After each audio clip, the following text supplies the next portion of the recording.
chapitre 1 et verset 6, s'il vous plaît. Il est écrit: alors les apôtres réunis lui demandèrent: Seigneur, est-ce en ce temps que tu rétabliras le royaume d'Israël? Il leur répondit: ce n'est pas à vous de connaître les temps ou les moments que le Père a fixés de sa propre autorité. Mais vous recevrez une puissance, le Saint-Esprit, survenant sur vous, et vous serez mes témoins à Givors, dans le Rhône, dans le Rhône-Alpes et jusqu'aux extrémités de la terre. Bon, ce n'est pas écrit ça, je vous l'accorde. C'est marqué Jérusalem, la Judée. Mais nous, aujourd'hui, c'est quoi? Ben, c'est Givors, nous, aujourd'hui. Parce que Jérusalem, il est là où il est. C'était pour les apôtres Jérusalem, mais nous, c'est Givors. Et nous devons être conscients que le Seigneur veut que nous soyons ses témoins sur Givors, dans le Rhône, dans le Rhône-Alpes et jusqu'aux extrémités de la terre, si le Seigneur nous donne. Parce que Dieu peut lever au milieu de nous des missionnaires. Et c'est tout ce que ça vous fait. Ah bon, Dieu peut lever au milieu des ministères, des missionnaires. Et je crois qu'il faut s'attendre à ça.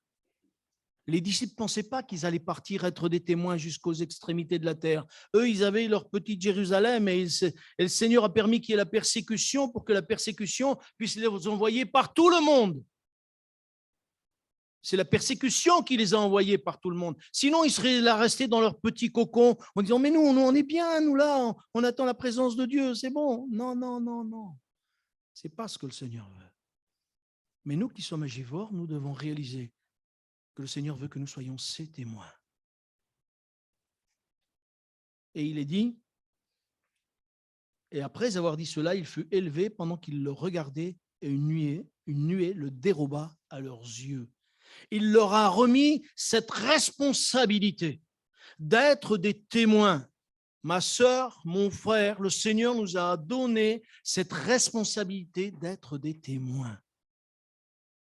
C'est pas rien. C'est une responsabilité que le Seigneur lui-même nous a donnée. Il ne l'a pas seulement donnée à ses disciples, mais il nous la donne aussi à nous aujourd'hui. Nous sommes dans un monde, excusez-moi, mais qui est fracassé.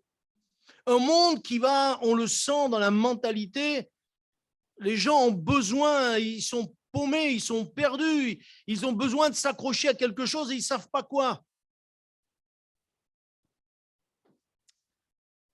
Il y a des jeunes qui s'accrochent à la musique. D'autres s'accrochent, vous savez, à ceux qui ont au punk et tout ça, là, c'est leur plaisir. Aujourd'hui, on dirait que les gens, ils ont besoin d'une identité, ils se tatouent partout. Il y en a, on se demande, mais c'est des vrais journaux à eux tout seuls, tellement ils sont tatoués. Mais c'est des tatouages avec des têtes de mort, avec des faucilles, avec des... On se dit, mais où ils vont chercher ces idées? Et je me dis, Seigneur, ils sont perdus. Nous étions la semaine dernière avec mon épouse chez notre fille en Espagne. Et à un moment donné, quand on se promenait, j'ai vu un bonhomme qui avait un tatouage, tout ça. On avait là, on avait là, on avait là. Ça veut dire quoi tout ça? Les gens ont besoin d'une identité. Ils ont besoin de dire, mais j'ai quelque chose dans ma vie. Nous avons Jésus. Et nous avons besoin de dire qui il est. Jésus est celui qui change les vies. Mais qui le sait? Jésus est celui qui transforme les existences. Jésus est celui qui guérit. Je crois toujours que Jésus guérit, même s'il y a nos frères et sœurs, et je pense à eux souvent, qui sont malades en ce moment, et je pense à eux, et on les a cités tout à l'heure. Je me dis, pourquoi le Seigneur ne les a pas guéris? Je ne sais pas, mais pour moi, Jésus-Christ est le même hier, aujourd'hui, éternellement. Il guérit toujours. Et je veux m'attendre à la guérison de Dieu chaque jour. Même si je ne le vois pas de mes yeux, je le crois et je sais que Dieu peut le faire et veut le faire. Et il faut que nous Église de Jésus-Christ, nous puissions nous mettre en œuvre et dire, Seigneur, je veux être un témoin. Je veux être un témoin. Mais vous savez, cette décision-là, il n'y a que nous qui pouvons la prendre. Il n'y a que moi. Parce que nous, c'est général. Mais mon frère, il faut que ce soit toi qui la prenne. Ma sœur, ce soit toi qui la prenne. Ce soit moi qui la prenne. Personnellement, on doit la prendre, cette décision. Si je ne prends pas la décision d'être un témoin, le Seigneur ne pourra pas m'envoyer. Dans la parole de Dieu, dans Ésaïe, Dieu dit, je cherche un homme. Qui enverrai-je? Et le prophète, il va dire, envoie-moi. Est-ce que nous serions capables de dire au Seigneur, envoie-moi, fais de moi un témoin, un vrai témoin. Fais de moi un témoin qui témoigne de ta gloire, un témoin qui, au travers de ce que je vais dire, vraiment va glorifier ton nom. Mais vous savez, ça va beaucoup plus loin que les paroles. Parce qu'un témoin, ce n'est pas seulement des paroles, c'est aussi des actes. C'est aussi des actes. Et s'il n'y a pas les actes, vous savez ce que les gens diront? Encore un religieux qui parle. Encore un homme qui a une religion, une nouvelle religion, et il parle. Qu'est-ce qui a fait la différence entre Jésus et les autres? C'est que Jésus parlait, mais il agissait. Mais nous ne pouvons pas agir si le Saint-Esprit n'est pas avec nous. Nous ne pouvons pas agir si le Saint-Esprit n'est pas et ne nous conduit pas dans ses pas, dans ses voies. Parce que la parole est claire. Sans le Saint-Esprit, nous ne pouvons rien. Sans le Seigneur Jésus en nous, nous ne pouvons rien. Sans que Dieu mette en nous sa vie, nous ne pouvons rien. Jésus a dit, sans moi, vous ne pouvez rien faire. Et je dis gloire à Dieu. Et vous savez pourquoi? Parce qu'on aurait tendance à se prendre pour des super-hommes. Alors que malheureusement, nous ne sommes que des hommes et des femmes qui ont besoin de la grâce de Dieu. Et dans un monde qui, justement, a des événements qui sont troublants aujourd'hui, des événements qui sont inquiétants pour certains, des événements pour certains qui sont désespérés. Il y a des gens qui sont désespérés, des foyers qui sont désespérés. On se dit, mais il faut, Seigneur, il faut que tu nous envoies, aide-nous. Aide-nous à être ces véritables témoins. Ce qui va vraiment faire la différence entre ce que nous allons dire et ce que nous allons vivre, c'est quoi? Vous êtes-vous déjà posé la question, qu'est-ce qui fait la différence entre quelqu'un qui parle de sa foi et quelqu'un qui la vit? Qu'est-ce qui fait la différence? Pardon? L'action, oui. Qu'est-ce que l'action? Apporter la parole, être en communion avec Dieu, oui. Eh bien, moi, je dirais la réaction. Non pas l'action seulement, mais la réaction. Je vais prendre un exemple.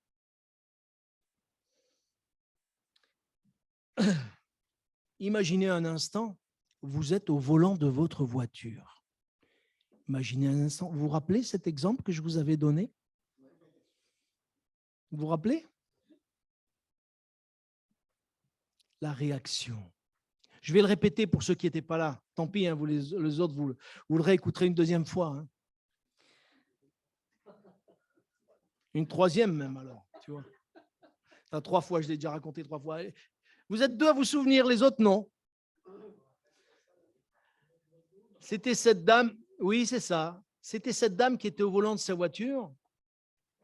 Et il y a le monsieur qui est devant elle, il s'arrête brusquement au feu rouge. Et elle freine parce qu'elle roulait un peu vite, elle freine précipitamment. Et elle commence à insulter, à faire des gestes avec les mains, avec les doigts, avec tout le reste. Elle s'arrête pas, s'arrête pas, s'arrête pas. Et à un moment donné, elle entend à son carreau, c'était la police. Elle sort de la voiture, la police la prend, l'emmène en prison. Ça dure 1 heure. Au bout d'1 heure, la police dit, Madame,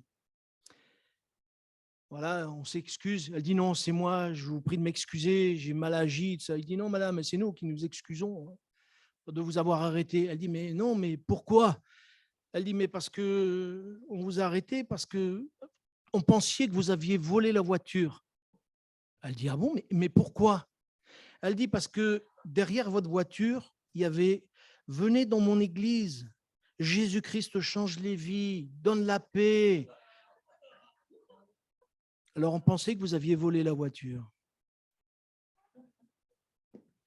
Elle avait eu une réaction qui n'était pas à la hauteur de ce qu'elle voulait dire.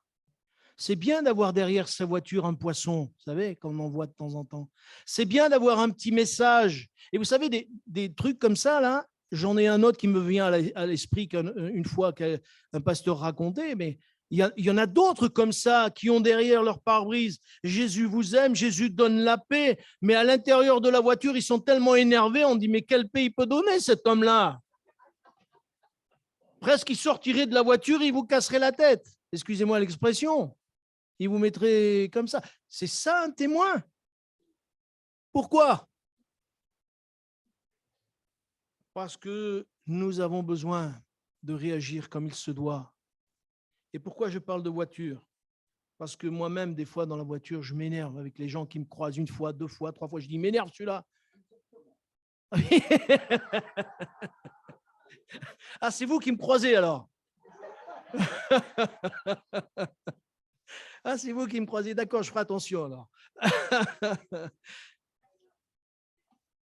On est tous pareils. Je suis sûr que chacun d'entre nous se met au volant et je suis à côté et je vis la même chose. Et nous vivons tous la même chose. Et quand je préparais ce message, je disais, Seigneur, aide-moi à être beaucoup plus calme au volant. Parce qu'on est tous pressés, on est tous énervés, on est tous... Et quelque part, est-ce que nos réactions sont à la hauteur de ce que nous voulons proclamer? Jésus a changé nos vies, Jésus change nos vies. Mais ce qu'il nous faut, c'est que nous puissions réagir à la manière comme Dieu voudrait que nous agissions. Jésus, lorsqu'on le bousculait, il préférait fuir. Il préférait fuir pour ne pas avoir de conflit. Et nous y reviendrons tout à l'heure si nous avons le temps. Oula, c'est déjà court. Bien passé. Je vais essayer d'aller plus vite. Je crois que nous ne réalisons pas toujours nos réactions. Quelles sont nos réactions devant la tentation? Lorsque nous sommes tentés d'une manière ou d'une autre, là aussi, nous avons des réactions à avoir et nous n'avons pas toujours les bonnes réactions. Jésus, lorsqu'il a été tenté par le diable, et vous le lirez dans Matthieu 4 et Luc 4, on voit que Jésus a eu la bonne réaction. Il n'a pas essayé de discuter avec le diable, discuter avec le diable. Non, non, il n'a pas chassé le diable et tout ça. Non, non, il a pas. Nous, on serait tendance à dire au nom de Jésus, va-t'en, au nom de Jésus, va-t'en. Jésus, il a dit, il est écrit. Il est écrit, c'est pas énervé. Il a dit, il est écrit.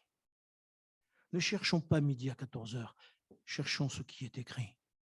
Mais encore faut-il savoir ce qui est écrit. Parce que lui, le diable sait ce qui est écrit.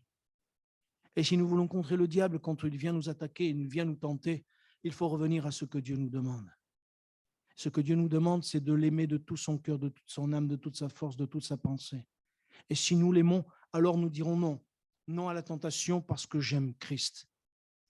Il est facile aujourd'hui de dévier. Il est facile aujourd'hui de même se détourner de Dieu. Et encore, on pourrait penser être encore dans la vérité, alors qu'on est à côté de la vérité. Mais vous savez, à un moment donné, le Saint-Esprit nous éveillera, nous dira attention, attention. Et c'est à nous à dire non, Seigneur, je veux revenir à tes pieds.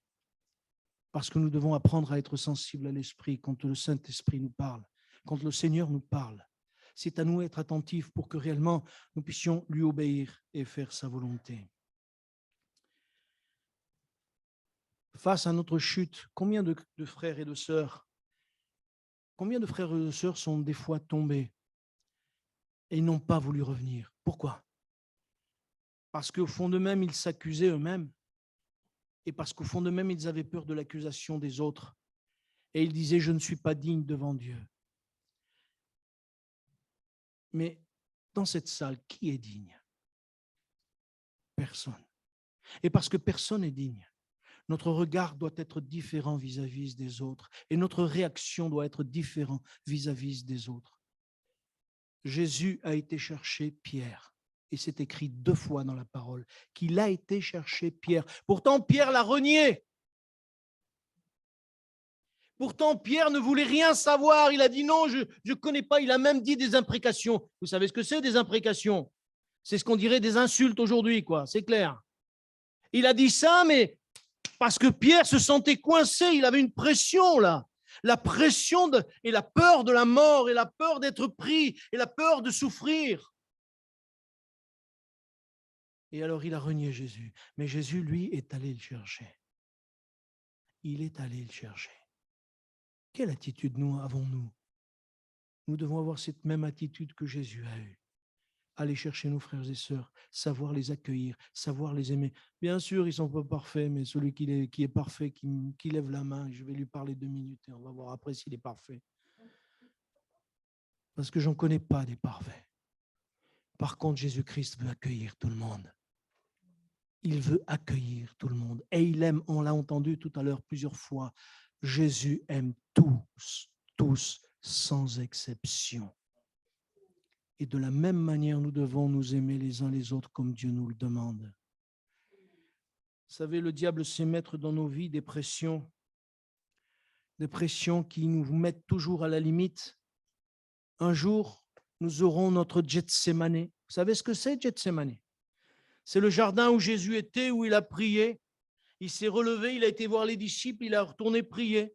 Il s'est relevé, il a été voir les disciples, il dormait toujours, il s'est remis à genoux pour prier. Mais qu'est-ce qu'il a dit à ses disciples? Vous n'avez pu veiller 1 heure avec moi. Pourquoi? La Bible nous dit que les disciples étaient endormis de tristesse.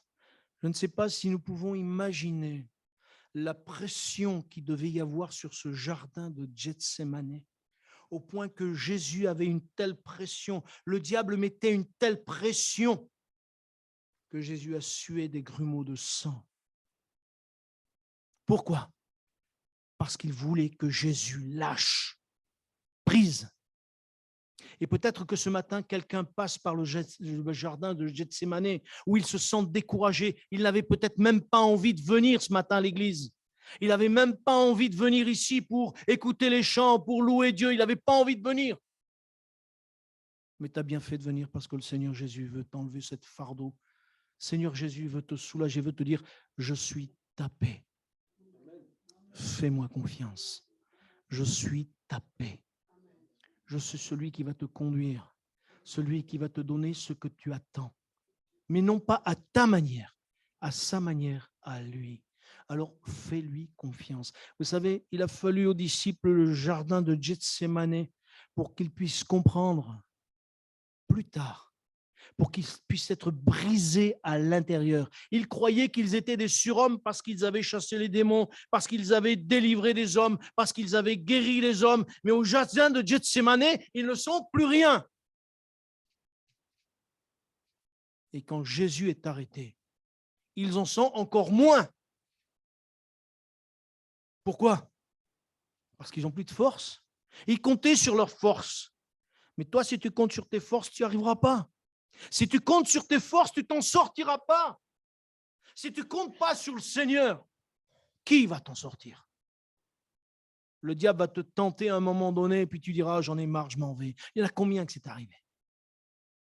Dans mes plus de 40 ans de conversion, oui, parce que j'ai plus de 40 ans de conversion. Bon, je ne suis pas si vieux que ça quand même, n'exagérez pas. Hein. Merci ma sœur. Dans mes plus de 40 ans de conversion, j'en ai vu des gens qui ont été sur l'estrade, qui ont fait chanter, qui ont prêché, qui ont été avec moi dans les rangs, qui aujourd'hui sont loin du Seigneur. Parce qu'à un moment donné, le diable a mis une pression qui les a fait lâcher. Même si la pression est forte, j'aimerais te dire que le Seigneur Jésus, il est vainqueur. La Bible dit, Jésus a dit, tout est accompli. Ça veut dire quoi ça? Notre salut est accompli. Notre chemin est accompli, même si nous ne comprenons pas les chemins par lesquels Dieu nous fait passer. même si nous ne comprenons pas les chemins par lesquels Dieu nous conduit. La Bible nous dit que le Saint-Esprit a conduit Jésus dans le désert. S'il a conduit Jésus dans le désert, est-ce que véritablement le Saint-Esprit ne va pas nous conduire dans le désert? Certaines fois, oui. Mais j'aimerais qu'on se rappelle de ceci. J'aimerais lire avec vous un psaume, s'il vous plaît, le psaume 112.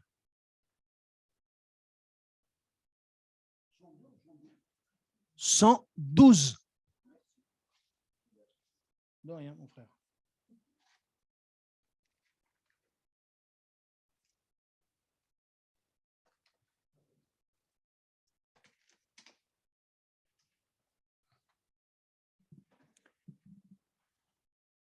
« 112, verset 1, il est écrit, tout le monde y est? Je vais attendre que les pages se tournent. Voilà. Il est écrit, « Louez l'Éternel. Heureux l'homme qui craint l'Éternel, qui trouve un grand plaisir à ses commandements. Sa postérité sera puissante sur la terre. La génération des hommes droits sera bénie. Il a dans sa maison bien-être et richesse, et sa justice subsiste à jamais. La lumière se lève dans les ténèbres pour les hommes droits, pour celui qui est miséricordieux, compatissant et juste. Heureux l'homme qui exerce la miséricorde et qui prête, qui règle ses actions d'après la justice, car il ne chancelle jamais. La mémoire du juste dure toujours. Il ne craint point les mauvaises nouvelles. Son cœur est ferme, confiant en l'Éternel. Son cœur est affermi, il n'a point de crainte, jusqu'à ce qu'il mette son plaisir à regarder ses adversaires. Amen. Quand on lit ce psaume et quand on y réfléchit dessus, on se rend compte que ce qui génère que cet homme, son cœur est ferme, qu'il ne craint pas, qu'ils sont toujours vainqueurs, c'est parce qu'il craint Dieu. Parce qu'on l'a bien lu au verset, « Heureux l'homme qui craint l'Éternel ». Et si dans nos cœurs, on a cette crainte, mais je parle de crainte et non pas de peur, attention, ce n'est pas pareil la crainte de l'Éternel et la peur de Dieu. Ce n'est pas du tout pareil. C'est la crainte de déplaire à Dieu, la crainte de le blesser, la crainte de lui faire du mal par nos manières de faire. Et je crois que parce qu'il y a la crainte dans nos cœurs, il faut que nos réactions soient à la hauteur de ce que nous voulons faire. Et alors, nous serons de véritables témoins. Alors, nous verrons la gloire de Dieu. Alors, nous verrons que Dieu a préparé des plans déjà tout faits et que nous avons juste à y rentrer.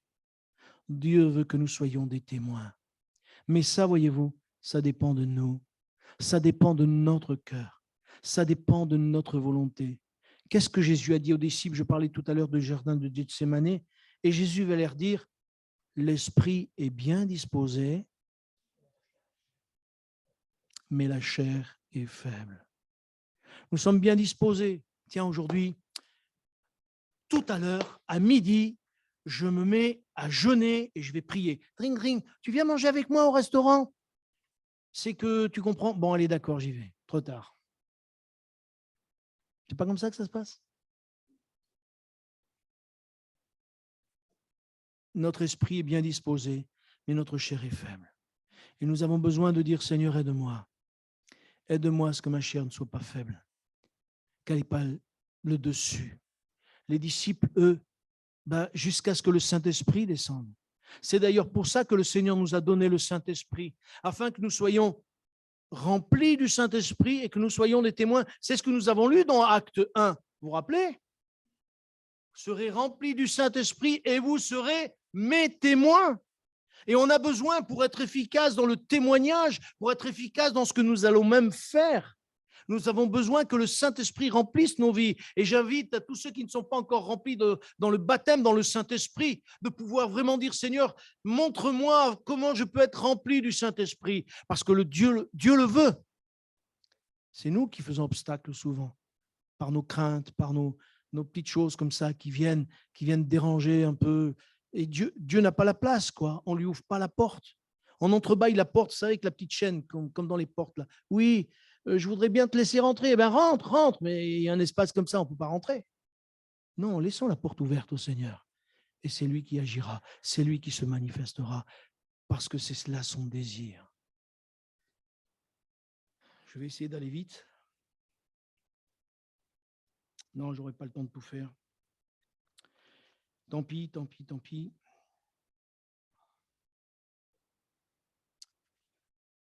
Je finirai simplement, parce que je vois qu'il est déjà midi moins 20, après ce serait trop loin.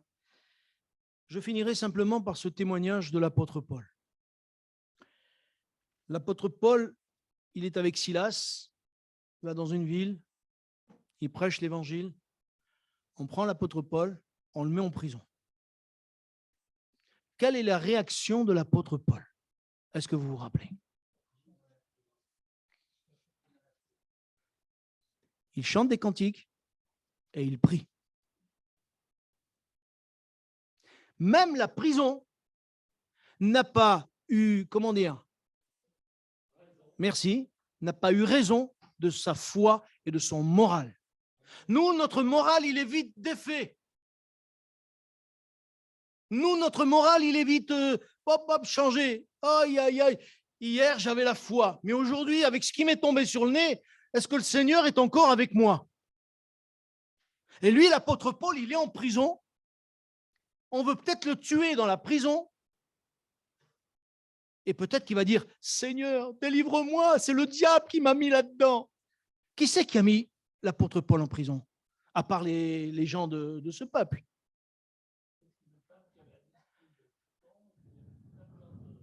Eh oui, mais c'est le Seigneur qui a voulu qu'il soit en prison. Oui, mais pourquoi? Tu peux me dire, mon frère? Il l'a dit, mon frère, il est en plein dans la prédication, c'est-à-dire que le Seigneur voulait qu'il soit un témoin. Mais un témoin devant qui? Devant les prisonniers. Un témoin qui? Devant le geôlier. Si l'apôtre Paul n'aurait pas été en prison, qui aurait fait que le geôlier soit sauvé? Personne. Mais l'apôtre Paul est obligé de passer par la prison. Et dans la prison, il chante encore des cantiques. Ça n'a pas eu raison de son moral et de sa foi. Il dit, moi, je sais en qui j'ai cru. Est-ce que ma sœur, mon frère, tu sais en qui tu as cru? Est-ce que tu sais qu'il est le Dieu Tout-Puissant? Est-ce que tu sais que ce qui t'arrive aujourd'hui, c'est Dieu qui le contrôle? Vous savez que ça fait 15 jours, 3 semaines maintenant, je ne sais plus. On a enterré mon beau-frère. Depuis le premier jour où il a eu le cancer, vous savez ce qu'il disait? Dieu sait tout. C'est lui qui fait, c'est lui qui sait. Moi, je lui fais confiance. Au dernier jour, il disait, Dieu sait tout. Il pouvait à peine parler, mais ça, il le savait. Dieu sait tout, je lui fais confiance. Au dernier jour, il disait encore ça. Et voyez-vous, quelque part, j'ai dit, Seigneur, ça c'est la foi. Ça c'est la foi. Il sait que ce n'est pas cette vie qui est importante. L'importance, c'est sa communion avec Dieu. Parce que quand il s'est réveillé de l'autre côté, quand le corps, il a été abandonné. Son corps a été abandonné. Son âme et son esprit, le Seigneur lui a dit, viens, rentre, bon et fidèle serviteur, dans la joie de ton maître. Ça, nous ne l'avons pas vu. Mais c'est la parole qui nous le dit. Le Seigneur, il accueille ses enfants. Et nous, as-tu peur de ce que tu vis, ma sœur, mon frère? Dieu tient tout dans ses mains. Ce que tu vis, il le tient dans ses mains. Rien ne nous séparera de l'amour de Jésus-Christ. Ni la mort, ni la vie, ni les autorités, ni les dominations. Rien ne nous séparera de la mort de Jésus-Christ. De l'amour, de Jésus-Christ. Est-ce que tu crois cela ce matin? Et ce que le Seigneur te demande, c'est que tu sois un témoin de son amour. Et que tu puisses réagir en fonction de ce que le Seigneur te demande. Il me vient un verset à l'esprit, Matthieu chapitre 5, s'il vous plaît.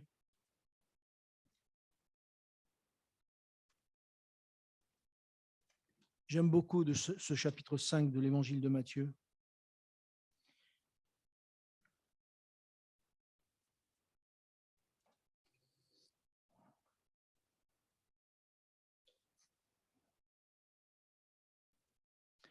Et le verset 9. Et j'aime particulièrement ce verset parce qu'il est dit « Heureux ceux qui procurent la paix, car ils seront appelés… » Quoi? Dites-le bien fort. Ils seront appelés quoi? Ceux qui procurent la paix. Et dans nos réactions, nous devons procurer la paix si nous voulons être un témoin de Jésus-Christ. Procurer la paix dans un monde qui est en guerre. Procurer la paix dans un monde désespéré. Procurer la paix et l'amour dans un manque qui manque d'espérance, qui manque d'amour, qui manque de paix. Nous avons toutes ces choses. Oui ou non? Si nous avons tout ça, soyons des témoins de Jésus-Christ. Soyons des témoins de sa gloire.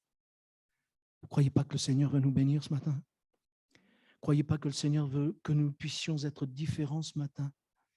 Mon frère, ma sœur, alors que nous allons prier maintenant, je voudrais que dans ton cœur intérieurement, tu puisses prier et demander, Seigneur, aide-moi à être un témoin qui procure la paix, qui procure l'espérance, qui donne l'espérance et qui donne l'amour à tous ceux qui nous entourent. Seigneur, tu es notre Père. Je sais que ce que j'ai dit, Seigneur, nous ne pouvons pas le vivre si toi, tu n'es pas avec nous, si toi, tu n'es pas en nous. C'est pour ça que tout à l'heure, nous avons chanté que nous sommes le temple du Saint-Esprit. Je crois, Seigneur, que ton désir, c'est de nous remplir de ta vie, nous remplir de ta force, nous remplir afin que nous soyons de véritables témoins. Seigneur, viens souffler sur nos vies, s'il te plaît, que nous puissions refléter ta gloire. Le visage de Moïse reflétait ta gloire. Alors donne-nous dans ce 21e siècle de refléter ta gloire, Seigneur, de marquer notre génération afin qu'une multitude te connaisse. Tu connais tous ceux qui sont désespérés dans la ville de Givors. Tu sais tous ceux qui ont besoin de toi, ceux qui ont besoin de guérison de l'âme et de l'esprit. Je te prie vraiment afin que tu te serves de ton Église à Givors, afin qu'une multitude soit sauvée. Seigneur, par ton esprit, je te le demande. Père, merci encore parce que tu veux le faire. À toi toute la gloire. Amen.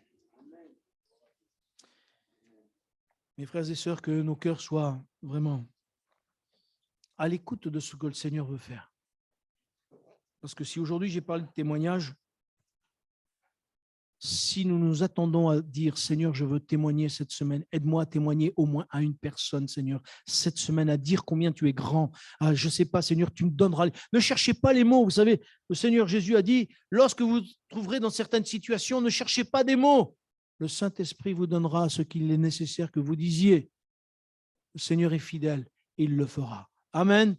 Que le Seigneur vous bénisse. Rentrez bien.